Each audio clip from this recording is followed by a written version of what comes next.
Hola, buenas tardes. Ya estamos finalizando las jornadas de ACAPS y ahora, os voy a presentar que tenemos el placer de contar con el doctor Miguel Ángel Moreno Pelayo, que es coordinador de genética del Hospital Ramón y Cajal y director de la Unidad de Innovación del Instituto Ramón y Cajal de Investigaciones Sanitarias, el IRISCIS.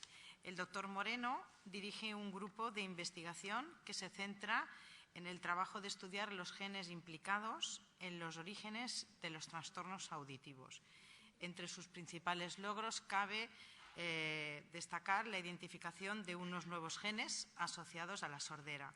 Y además, el equipo del doctor Moreno también realiza otras investigaciones de genes implicados en otras patologías médicas. Paso la palabra al doctor Moreno.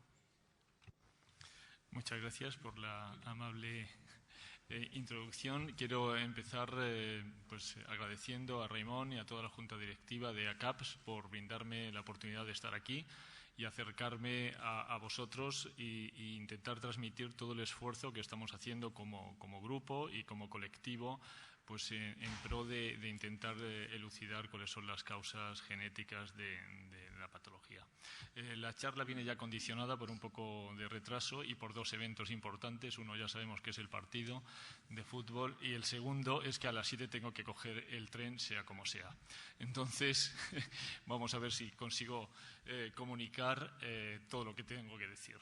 En primer lugar, quiero poner a todos los grupos que han participado en estos resultados que vamos a contar y fundamentalmente al grupo de nuestro colega Guy Richardson en la Universidad de Sussex en Inglaterra. Bueno, como tenemos que acercarnos a un auditorio y no sé cuál es su base científica, he estructurado la charla, digamos, en tres partes, empezando en la prehistoria, como, digamos, que es el conocimiento previo. Bueno, sabemos que, digamos, el genoma, como parte que contiene nuestro conocimiento o información genética, podríamos decir que es como una biblioteca llena de libros. Cada tomo puede ser un cromosoma y cada página de ese tomo diríamos que es un gen. Ese gen codifica una proteína y el conjunto de ellas nos suele dar algo que funciona, en este caso como conjunto el ser humano y en particular, en nuestro caso, diríamos que el órgano de la audición. La representación que clásicamente se hace de los cromosomas es esta que estamos viendo para los genetistas y como ejemplo diríamos que estos serían 3 posibles cromosomas que son los tomos. Cuando hablamos de patología tenemos primero que hablar de herencia. Nosotros recibimos por un lado una copia paterna, otra copia materna de cada uno de estos tomos que contienen a su vez estos genes que producen estas proteínas para que, digamos, el reloj funcione. ¿De qué están formados estos tomos o este cromosoma? Pues del ADN, una cadena que es helicoidal con una serie de bases y esa orden particular de las bases es lo que codifica nuestra información genética. Alteraciones de este código es lo que nosotros denominamos mutaciones y una vez que se altera el código, la proteína resultante está afectada. ¿Qué tipos de herencia nos suenan, ¿no? Cuando decimos herencia dominante? Cuando hablamos de herencia dominante, uno de los tomos que recibimos de nuestro padre o de nuestra madre está afectado, tendríamos, digamos, un tomo menos o de las 2 copias, una afectada y muchas veces puede que incluso tenga un efecto que nosotros denominamos dominante negativo sobre la copia que es normal. Cuando estamos hablando de herencia recesiva, digamos que los 2 tomos que recibimos para ese gen en particular están afectados y no tenemos, digamos, proteína funcional, ¿vale? Para ponernos en contexto. Cuando hablamos también de las mutaciones, hablamos de mutaciones puntuales, es decir, de toda la serie de letras, una se puede ver afectada. Cuando esa letra, digamos que es poco común en la población estaríamos pensando que es una mutación patogénica, cuando no hablaríamos de un polimorfismo, y cuando se afecta a más de una base, estamos hablando, por ejemplo, de lecciones o inserciones. Digo para ya poner un poco de nombre a la terminología cuando recibimos un informe genético. Bien, este es el contexto, lo que llamamos digamos, la prehistoria, ¿no? Le he definido así.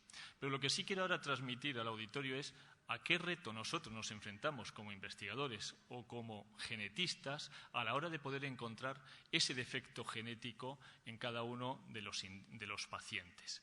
Bueno, pues si hiciéramos una analogía y habláramos del globo terráqueo, nos pusiéramos alrededor de lo que es la periferia, ¿no?, del ecuador del globo terráqueo, encontrar una mutación en cada una de las personas que están afectadas sería como encontrar un euro defectuoso si hubiésemos puesto todo el Ecuador un euro detrás de otro. Como imaginad que eso es altamente complicado y requiere muchísimo esfuerzo. Para eso, los genetistas históricamente hemos seguido, digamos, de distintos abordajes, ¿no? Lo primero es que si tenemos que encontrar, digamos, en una carretera formada por euros continuos alrededor de todo el Ecuador, que son 46.000 kilómetros, primero necesitamos saber cómo es ese camino o esa carretera. Para eso, desde 1985 y gracias a una técnica que es la PCR o la Polymerase Chain Reaction y secuenciación, que ya hemos pasado de la secuenciación antigua en geles a una secuenciación automática, pues así en torno al 2000-2003 se pudo descifrar todo el código genético y no solo en cuanto a cuál era la información, sino en qué orden preciso estaba en todos los cromosomas. Y eso es lo que a nosotros nos ha ayudado de manera muy importante a la hora de poder encontrar más genes asociados a patología, y en este caso a patología de origen genético con base genética como son las hipoacusias hereditarias. Estamos hablando en el 2012 y estamos diciendo que las leyes de Mendel fueron alrededor del 1866. Han pasado unos cuantos años, pero digamos que aquí donde estoy marcando, aproximadamente del 2003 al 2012, digamos que ha sido la evolución tecnológica mayor que nos ha permitido llegar hasta donde ahora estamos. Digamos que para tener una referencia ya a nivel genético, nosotros, cada genoma humano tiene aproximadamente 3.000 millones de bases y encontrar una de ellas defectuosa es lo que provoca, en el caso de la hipoacusia, el defecto, digamos, en el sentido de la audición. Bien, ¿cómo era el abordaje clásico hasta ahora? Digamos, tecnología clásica, pues o localización de los genes responsables, por lo que nosotros llamamos mapeo genético, búsqueda de mutaciones en ellos o estudio de la proteína codificada por ese gen a nivel molecular y celular. Esto digamos que es el abordaje clásico, por lo que nosotros llamamos clonación posicional. Buscábamos en familias grandes con muchos individuos y nos permitían acotar, digamos, en ese supuesto Ecuador, qué fragmento o qué trozo, a lo mejor entre Madrid y Barcelona, ahí sabíamos que podía estar el defecto genético. Esto ha sido muy beneficioso, pero digamos con una tecnología un poco pedestre y nos ha llevado a identificar algunos genes.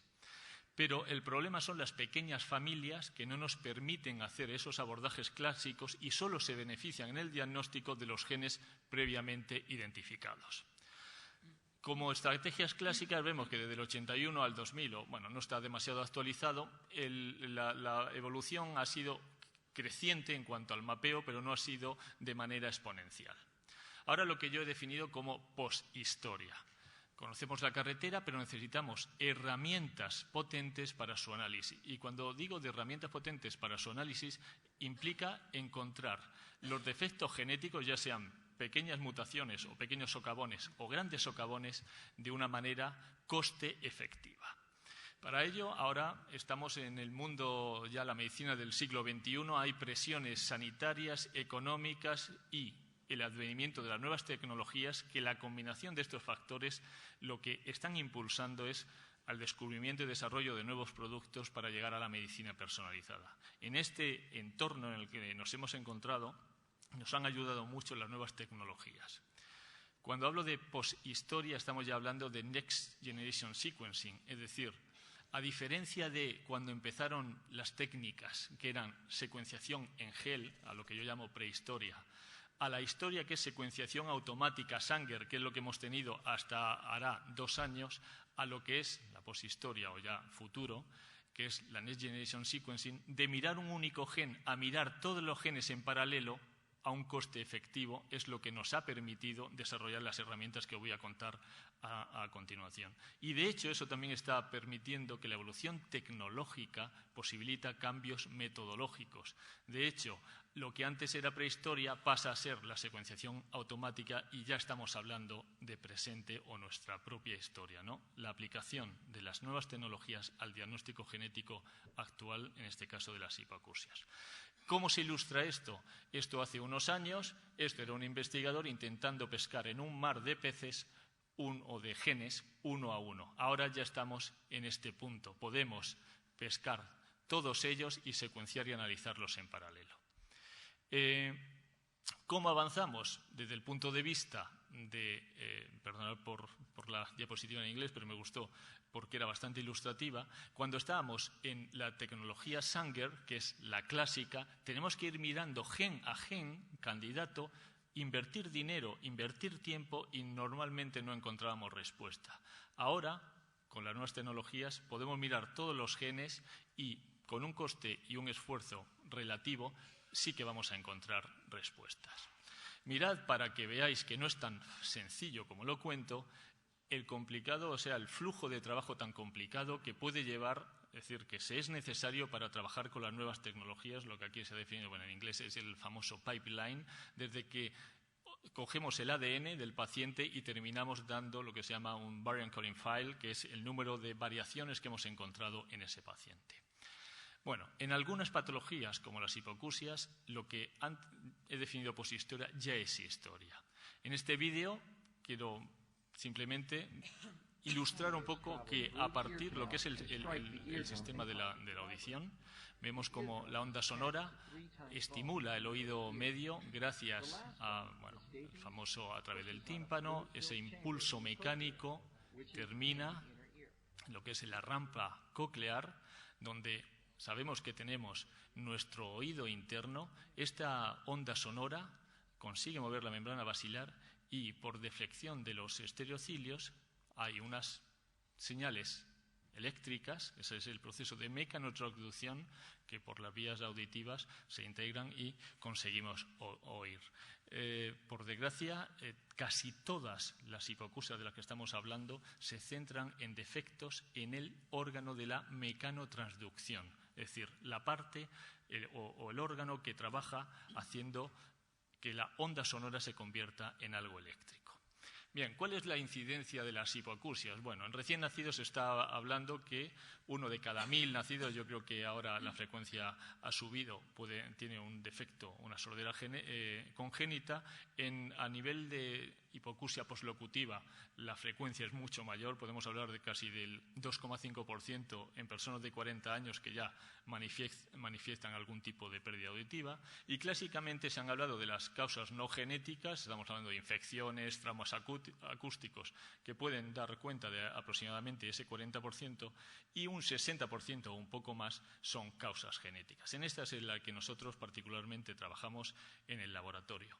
Las que son de origen genético las podemos dividir en las que son no sindrómicas, ¿vale?, que son el 70%, es decir, solo tenemos sordera aislada en los pacientes, y por tipo de herencia ya he un poco preparado el territorio. Hablamos de herencias dominantes, una única copia afectada, recesivas, que son las más mayoritarias, ligadas al X o mitocondriales.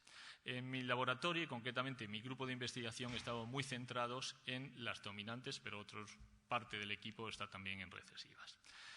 Lo que es importante es fijaros en que ya si reconocemos que cada cromosoma, que es un libro, y cada gen, digamos que son hojas, mirad que en rojo y verde están representados los más de 70 genes que ya sabemos que causan o pueden causar hipoacusia en los pacientes. Y el problema que tenemos es que solo unos pocos de ellos, solo unos pocos, dan cuenta de un número relativamente elevado de casos. Estamos hablando, os sonarán, conexina 26, otoferlina, tectorina. Pero la gran mayoría de estos genes representan, en cuanto al conjunto de las hipoacusias, menos del 1%.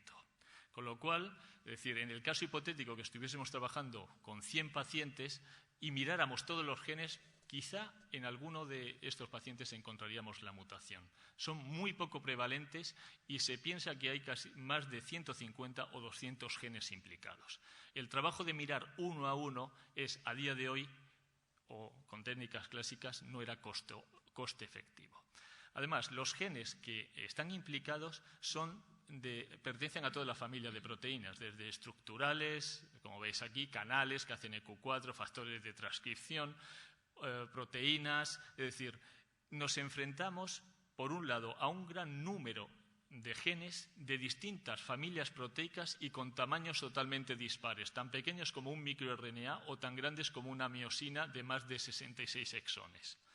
Entonces, esta diapositiva creo que refleja a los problemas al que como genetista nos enfrentamos. Un gran número elevado de genes, muy poca información sobre cuáles son los genes más prevalentes y la mayoría de las mutaciones que aparecen solo aparecen una vez, se llaman mutaciones privadas. Con lo cual, nuestro diagnóstico este escenario impide que podamos mirar o poder dirigir nuestro diagnóstico genético a priori a sobre genes porque no sabemos qué prevalencia tienen. Esto es un ejemplo que dice cuánto nos costaría, por ejemplo, el esfuerzo, sin la parte personal, lo que sería económicamente mirar uno de estos genes, ¿no? Por ejemplo, miosina nos costaría este valor, digamos, sensu stricto, materiales. Ahora mismo, por este precio, podemos estar mirando los 75 o 80 genes que están, digamos, hasta ahora identificados. Con lo cual, nosotros hemos dirigido nuestros esfuerzos a, por secuenciación masiva, mirar tanto las regiones exónicas, que son las que codifican para la parte proteica, pero también nos hemos centrado en cada vez más mirar mutaciones a nivel intrónico. No codifican la proteína, pero son importantes en su procesamiento. De tal modo que, sin aburrir, hay cada vez más literatura que nos indica que hay mutaciones en regiones que nadie miraba y que pueden ser también la causa de la sordera. Un ejemplo sería sordera DFNA5, es dominante y ya se sabe que hay varias mutaciones a nivel intrónico que causan este tipo de hipoacusia. Cuando, por ejemplo, en este ejemplo, la tecnología clásica solo pretende mirar estas cajas cuando realmente la mutación está fuera de ellas. Con lo cual, paneles de genes consiste en coger los genes, seleccionar aquellos que sabemos que provocan hipoacusia, enriquecerlos y secuenciarlos en paralelo. Para ello hemos hecho un diseño modular en la cual integramos exones e intrones. Es modular porque hemos seleccionado, digamos, grupos de genes que están asociados a sordera dominante y otros que están a sordera recesiva. Estamos mirando más de 200.000 euros seguidos o más de 5 o 500.000 euros, ¿vale? Hablando en lo que es la periferia de la Tierra, ¿no? Para que sepamos la cantidad que estamos mirando.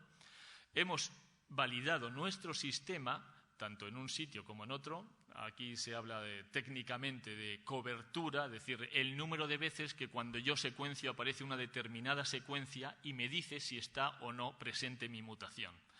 Los niveles de calidad han sido estupendos y tanto en ambos paneles, y aquí simplemente he sumarizado algunas de las mutaciones que cuando hemos entrenado el sistema ha sido capaz de identificar. Y en todos los casos, en el 100% de los casos, hemos encontrado las mutaciones que ya habíamos encontrado por tecnologías clásicas gracias a las nuevas tecnologías. Aquí vemos mutaciones en TECTA, TMC1, GJB2, la famosa conexina 26, y bueno, para que veáis cómo esto sale, digamos, en el ordenador o pantalla del ordenador, sería así, ¿no?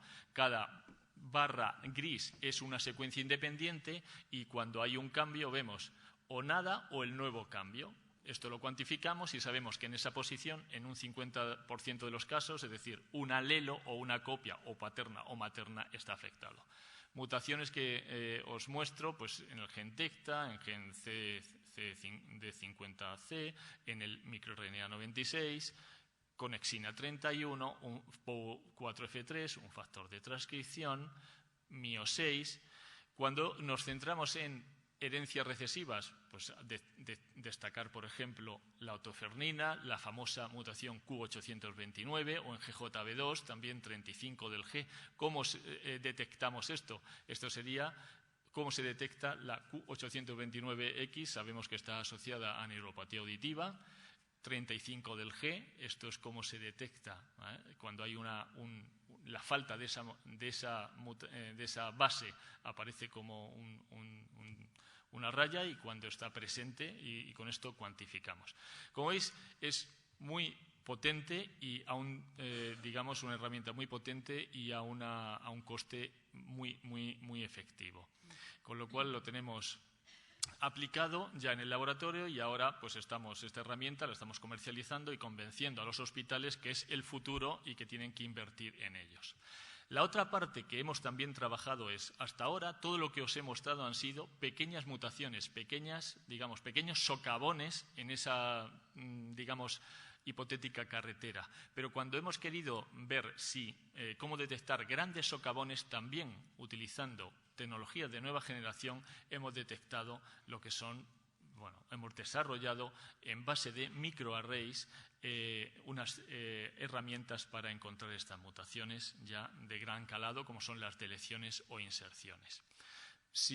Para que cuando estemos hablando de un array y llamamos CGH, viene de hibridación comparativa del genoma. Básicamente tendríamos dos tubos, el paciente lo marcamos en un color, el DNA referencia, digamos, como es comparativa, ¿vale? Personas sanas en otro. Cuando mezclamos color verde y rojo en la misma cantidad debe dar amarillo. Si falta uno de las dos copias o la tenemos duplicada, la variación en color nos indica la ganancia o pérdida de material. Eso, llevado a nuestra patología, nos ha permitido pues, hacer otro diseño modular, en este caso para mirar todos los LOCI, es decir, regiones donde sabemos que hay o debe estar la mutación y hasta ahora no se ha identificado. Esto nos está permitiendo mirar más de 100 LOCI y estamos mirando una gran cantidad de terreno o carretera, ¿vale? O de fragmentos o de tamaño a nivel genómico donde encontrar esas mutaciones. Sin entrar en detalles, básicamente se diseña para un locus que tenga gen o no gen una serie de sondas que tienen que ir hibridando para buscar si existe o no alguna alteración a nivel genómico. Cuando es con genes se cambia el diseño y esto sería ya un ejemplo de la validación. Trabajamos con pacientes con síndrome de Bohr, aparte de sordera, hay también otras alteraciones renales y de arcos branquiales. Y lo que sí nos permitió es, esos pacientes ya diagnosticados por otras técnicas clásicas, las hemos utilizado para validar nuestra herramienta. Aquí, básicamente, ¿cómo se lee esto? Sin entrar en detalles, tenemos una nube de puntos que cuando se acerca a la línea vertical azul no hay ni ganancia ni pérdida de función. Y cuando nos enfrentamos o hay una pérdida, hay un socavón, vemos que se desplaza la nube de puntos hacia la izquierda y eso quiere decir que hay una deleción. Esta deleción era de 78.000 bases y nuestro sistema fue capaz de detectarla. También la entrenamos nuestro sistema con pequeñas, digamos, deleciones, solo de unas 1.000 bases y también conseguimos con nuestro sistema, que son estas tres, sondas, detectar esas pequeñas deleciones. Luego, es un sistema modular que nos permite y es bastante sensible a la hora de detectar distintas deleciones de distinto tamaño.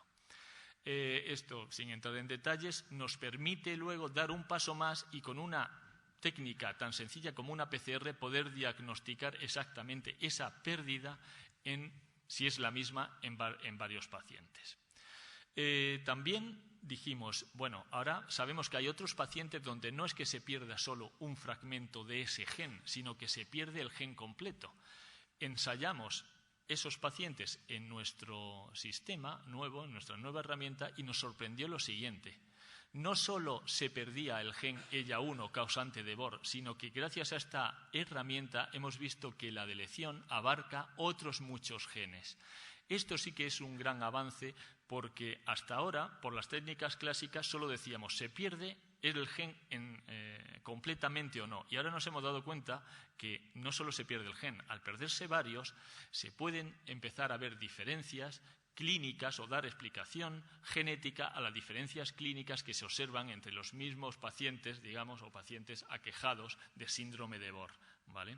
Entonces, digamos, hallazgo nos incita pues, a seguir explorando y ahora esta herramienta la estamos utilizando para hacer el screening de toda la población de pacientes que tenemos, ¿no? Bueno, no sé cómo voy de tiempo, voy hablando un poco rápido, lo siento, pero bueno, quedan 10 minutos, perfecto, porque en el laboratorio no solo hacemos genética. Es decir, lo que os he contado ha sido la integración de las nuevas tecnologías a algo que es muy importante, que es el diagnóstico genético. Pero realmente lo que nosotros queremos es seguir explorando y ver cómo las variaciones o las variantes mutacionales que estamos encontrando afectan digamos, a la función de la proteína. Eso se llama explorar los mecanismos de patogénesis y conociendo no solo la mutación, sino cómo nuestra proteína ya defectuosa deja de funcionar en un contexto biológico, podremos empezar a desarrollar las terapias.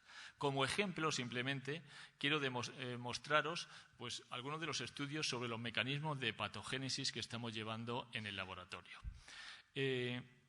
¿Por qué se hacen esos ensayos de patogenicidad? Pues porque trabajar obviamente en el oído interno humano no es posible por varias razones. Es de humano, es de gran complejidad y si se tomara hipotéticamente una muestra de él, pues quedaría obviamente inhabilitado para, digamos, para una posible terapia posterior. Entonces, por lo tanto, todo lo que intentamos hacer es emular o tratar de recrear las mutaciones que encontramos en pacientes en distintos sistemas biológicos de distinta complejidad, tan complejos como digamos, un mamífero como es el ratón, lo que se llaman modelos murinos, pero antes hay dos pasos previos que son uso de organismos como son levaduras, reproducimos las mutaciones en levaduras o en oocitos de un tipo de rana o anfibio que son los Xenopus, o de ahí también podemos trabajar con sistemas que son líneas celulares que vienen pues tanto de origen de ratón, humanas o de mono. Por ejemplo, en nuestro caso, mutaciones que sabemos que afectan al canal de KCNQ4, es un canal de potasio, está encargada en la homeostasis o recirculación de los iones necesarios para que, digamos, al final el impulso eléctrico digamos, se produzca, se expresan fundamentalmente en las células ciliadas, ¿vale?, del oído interno, y ese canal tridimensionalmente está formado por 4 monómeros aquí representados en 4 colores, ¿no? El monómero marrón, verde, azul y gris. Por el interior se genera un poro y es por donde el potasio pasa, simplemente.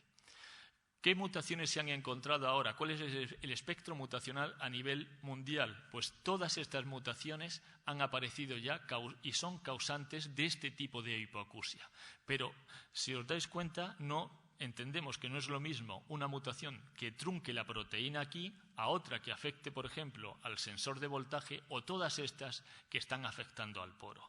Por eso hemos desarrollado en el laboratorio una serie de técnicas para poder explorar el impacto de estas mutaciones en la función del canal. Por ejemplo, una vez que inyectamos en oocitos de Xenopus de rana, podemos cuantificar, digamos, la expresión de ese canal en superficie. Un canal, como es este, imaginar una esfera, para que sea funcional tiene que estar en la parte externa de la esfera, no dentro.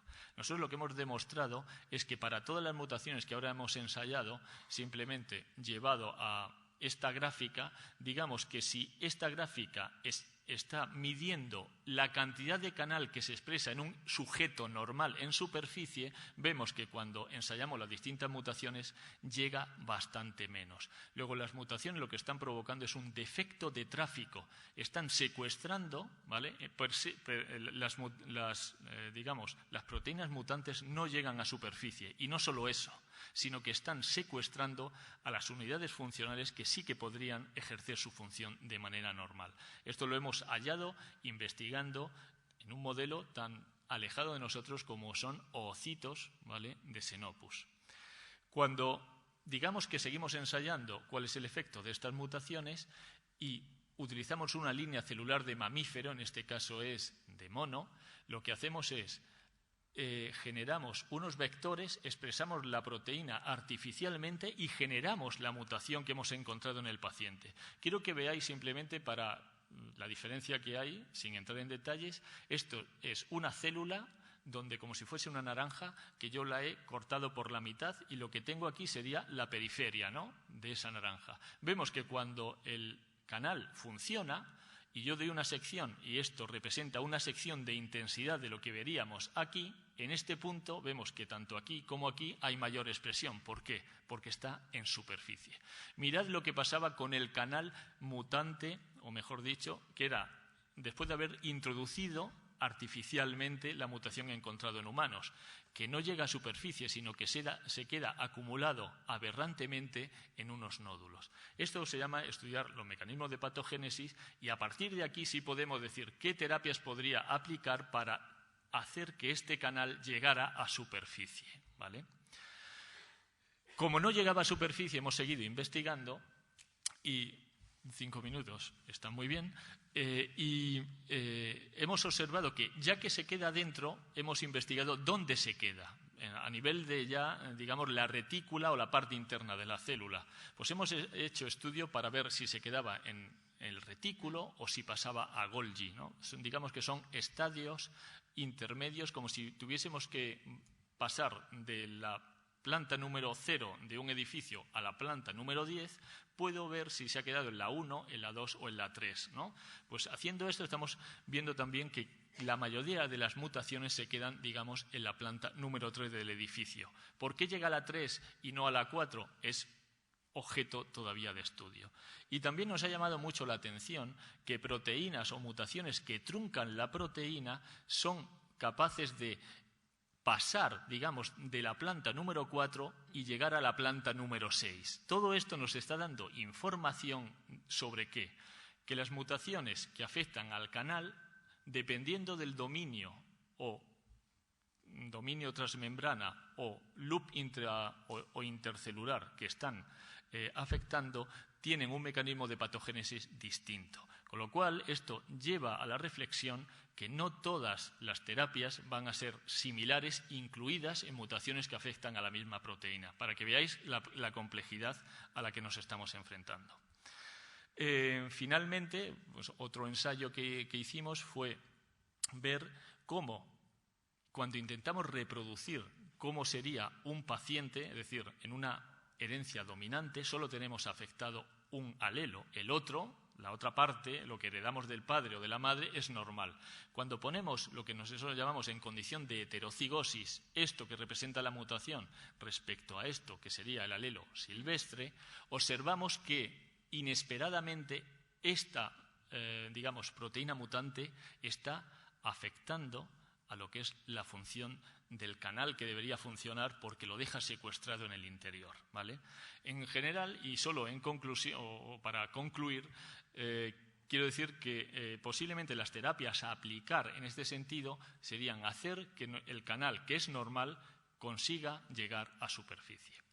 Ya para terminar, no sé si voy bien, creo que voy bien de tiempo, el siguiente, digamos, o parte de experimentación en la que estamos apostando fuertemente en el laboratorio es en la generación de modelos animales, es decir, ratones, es decir, ya animales vivos, en las cuales hemos reproducido ciertas mutaciones que nos interesaban a la hora de poder investigarlas. Nos hemos centrado en un gen muy interesante que es el gen TECTA, codifica para una proteína que se expresa en la membrana tectoria, que no es ni más ni menos que el techo sobre el que las células ciliadas tienen que contactar. Alteraciones en ese techo, que son por mutaciones en el gen TECTA, pues generan distintos tipos de hipoacusia. Esto representa el gen, sin entrar en detalle, pero digamos que hay como 3 zonas.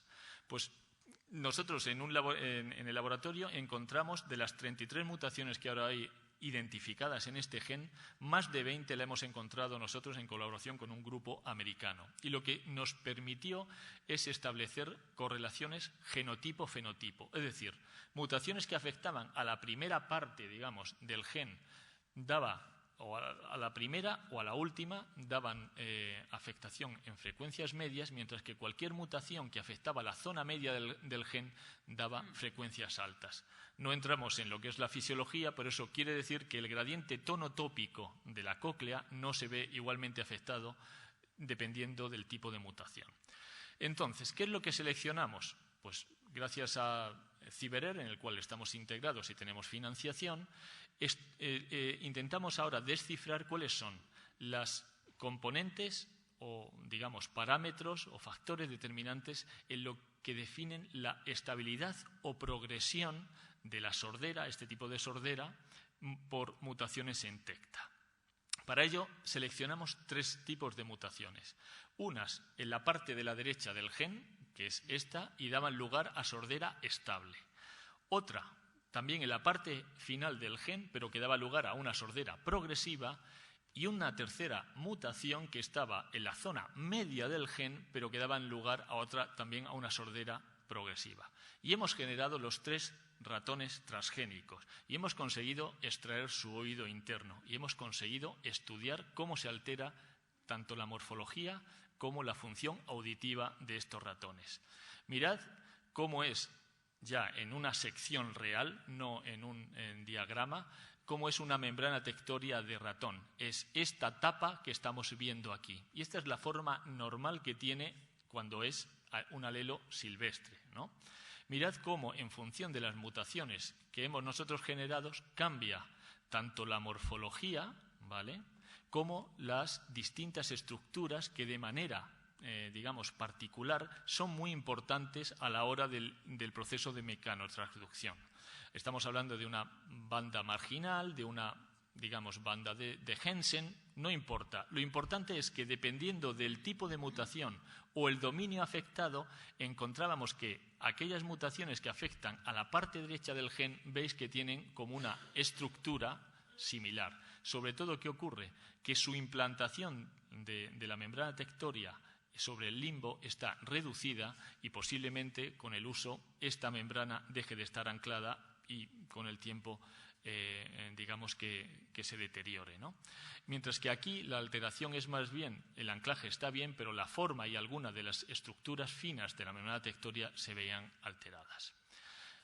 A nivel de ultraestructura podemos incluso marcar, hacer secciones de esa membrana tectoria y estudiar su ultraestructura. Estos son fibras de la membrana tectoria y vemos, estas son la condición normal y veis cómo estaba altamente alterada en cada uno de los 3 ratones que hemos generado.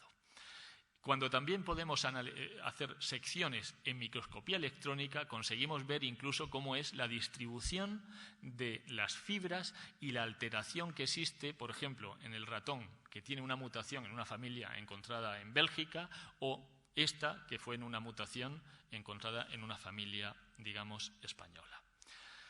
No solo ultraestructura, podemos medir en el ratón cómo es su pérdida auditiva con mediciones objetivas, es decir, puedo hacer autoemisiones o puedo hacer potenciales evocados y de ahí obtener umbrales. Y lo que observamos es, si en azul representamos, ¿no?, digamos, lo que es el umbral normal, en los 3 casos, en rojo había una pérdida que en estos casos, en el caso de ser mutaciones en la parte derecha del gen, tenía una sordera más o menos moderada, y en el caso del ratón, que era modelo de sordera progresiva, aunque estamos todavía persiguiendo estos estudios o haciendo más estudios, observamos cierta progresión.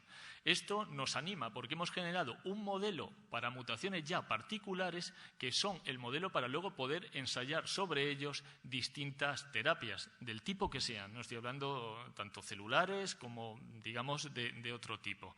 Pero con esto quiero ilustrar que no solo nos estamos quedando en desarrollos que son muy interesantes en el diagnóstico, sino que cada vez más estamos implicándonos en estudiar los mecanismos de patogénesis que subyacen a esas mutaciones con el fin de desarrollar terapias en el futuro. Creo que con esto acabo. Siento si he ido un poco rápido, pero las circunstancias lo hacían así, ¿no? Gracias sobre todo a todas las familias. Con su colaboración nos han permitido llegar aquí y, bueno, pues seguimos trabajando. Gracias a todos.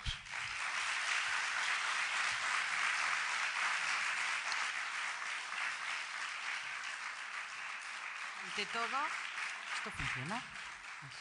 Tienes que cerrar el tuyo.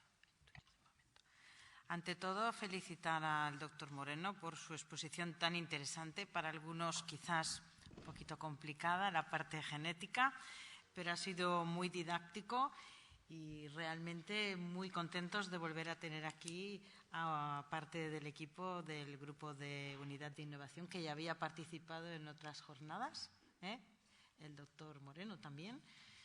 Y bueno, si hay alguien que quiera hacer alguna pregunta al doctor, fácil. Fácil. Sobre todo rápida, lo siento.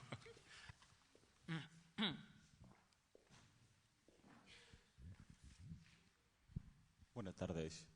No entiendo mucho de genética, pero mientras me estás explicando he podido entender algunas cosas y quisiera preguntar que cuando haces una mutación genética a un ratón o a un animal, ese animal por naturaleza, pregunto si tiende a volver como era antes o si esta mutación se queda allí. Lo digo porque si algún día se llega a hacer a las personas o algo, si esto sería necesario volver a hacer mutaciones cada X tiempo, o ¿me explico? Perfectamente. Gracias. Cuando generamos esta mutación, lo que hacemos es generar la mutación en línea germinal. Traducción que se perpetúa, digamos, en esos ratones, el que de generación en generación vayan a reproducirse y a transmitirse con el mismo tipo de herencia que tenemos en humanos. Si es herencia dominante de un ratón que tiene la mutación, supuestamente el 50% de su herencia tendrá la mutación, ¿vale? Al mismo tiempo, se congelan tanto semen de este ratón como, en algunos casos, embriones de este ratón. Y concretamente de estas líneas las tenemos activamente vivas. Es decir, un ratón tiene, como todo ser vivo, su caducidad, pero normalmente mantenemos ratones pues, de una edad de unos 3 meses para seguir haciendo todos los estudios que habéis visto a todos los niveles. Esto no tenía tiempo para contarlo, pero sí hemos hecho un estudio, hemos generado los ratones, los hemos estudiado al mes de edad, ¿vale? Que eso, digamos que un ratón de vida puede tener 2 años. En ratón son 80-85 en la escala humana, ¿vale? Entonces hemos trabajado con ratones de un mes, ratones de 3 meses de edad, de 6 meses y de 12 meses, para ver cómo es la evolución o el deterioro a nivel morfológico y auditivo de sus estructuras, ¿vale? Y obviamente los tenemos y esto, vamos, hay muchísimo esfuerzo como para perderlo en ningún caso, ¿no? Y también, en cualquier caso, podríamos reproducirlos porque tenemos los vectores y la metodología para hacerlo. Hola. Vaya por anticipado las disculpas porque a lo mejor lo que pregunto es algo como muy obvio, pero como no lo sé. Usted habla de que se están estudiando las diferentes opciones para ir descubriendo los genes que pueden provocar la hipoacusia.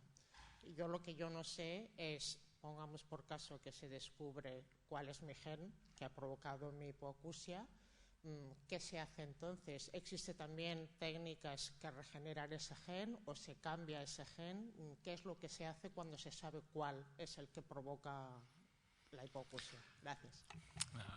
Es buena pregunta. Es decir, yo sí creo que he transmitido al auditorio que no estamos trabajando con un tipo de hipoacusia, estamos trabajando como si estuviésemos con 200 tipos de hipoacusia o más, porque cada gen, una vez que lo mutas, da hipoacusia, pero son totalmente distintos. Hemos dado dos ejemplos totalmente antagónicos. Un gen que genera una proteína estructural de la membrana tectoria y otro gen que lo que es un canal de homeostasis. Eso quiere decir que su mecanismo de patogénesis es totalmente distinto y que habrá que adoptar en cada caso, como lo estamos haciendo, distintas metodologías experimentales para descifrar los mecanismos de patogénesis y a partir de ahí, cuando sepamos en el contexto biológico en el que funciona cómo falla, tendrán asociados unas terapias particulares. Entonces, estamos trabajando con actinas, estamos trabajando con factores de transcripción, con canales de potasio, con microRNAs y en todos los casos no hay una terapia que sea común, ¿vale? Hasta ahora ha salido un trabajo muy interesante de un colega que colabora con nosotros, el doctor Marcelo Rivolta de la Universidad de Sheffield, donde trabajando en un modelo murino, como es de estos que yo he mostrado, pero para, digamos que sería un modelo murino para neuropatía auditiva, algo parecido a lo que genera las mutaciones en otoferlina. Y como el defecto estaba en la vía auditiva, no en el órgano mecanotraductor, sino fuera, digamos, de lo que es el oído interno, con células madre, inyectándolas ahí, se han recuperado, digamos, un poco los potenciales auditivos y se ha regenerado, entre comillas, la audición de ese ratón. Pero eso es muy particular y es una terapia solo para ese tipo de hipoacusia y no es de aplicación, por ejemplo, a mutaciones a día de hoy que afecten al oído interno. Hablo de las células ciliadas o de otras estructuras más complejas. Pero por eso queda muchísimo trabajo que hacer a nivel de desentrañar los mecanismos de patogénesis y al mismo tiempo estar muy atento a las nuevas tecnologías para ir combinando ambas cosas. Desde luego que creo que hay un futuro prometedor en la investigación de las células madre a partir del propio paciente, es decir, obtener fibroblastos e intentar reconvertirlos a células madre de aplicación a la hora de regenerar cualquier órgano de nuestro organismo. Dicho esto, creo que es la vía por la que hay que ir, o una de las vías, pero estamos muy lejos de poder, digamos, curar a día de hoy, porque tampoco sabemos a todos los niveles, cada vez nos sorprende más cómo mutaciones en el mismo gen, pero en distintas zonas, provocan un tipo, a nivel, digo, mecanicista, un efecto totalmente distinto, o si no distinto, muy particular, y tendrá asociada una terapia particular también. Hola. Los canales de potasio de los filamentos son específicos del oído interno. Me explico. Si los genes que fabrican las proteínas para estos canales de potasio solo actúan en ese sitio o también actúan en otros canales de potasio diferentes totalmente. Es buena pregunta y está bien que preguntes por este canal de potasio que aparte de expresarse en el oído interno se expresa en otros tejidos, incluido el tacto. Hemos publicado un artículo que también nos sorprendió, lo digo para que veáis lo complicado que es, que este gen se ha demostrado que también se expresa, digamos, en los mecanorreceptores del tacto. Y es curioso porque la mutación que provoca hipoacusia, que sería un efecto negativo sobre la función del gen, sin embargo, provoca una ganancia de función y estos pacientes son más sensibles al tacto a algunas frecuencias. El síndrome de Bohr, que lo he también citado para nuestras validaciones, pues es un factor de transcripción que se expresa en el oído, se expresa en el riñón y en otros órganos. Muchos genes de los que solo causan hipoacusia se expresan en muchos otros órganos, pero parece que su función no puede ser, digamos, no es redundante y con lo cual solo provocan hipoacusia y no provocan otra patología, pues porque hay otros genes que lo suplen. Entonces, cuanto más vamos estudiando, más vamos conociendo cómo funciona la audición y sus factores relacionados. ¿Hay alguna pregunta más? Porque creo que el tren sí, apura. el tren. Muchas gracias por todo y bueno, sabéis dónde estamos.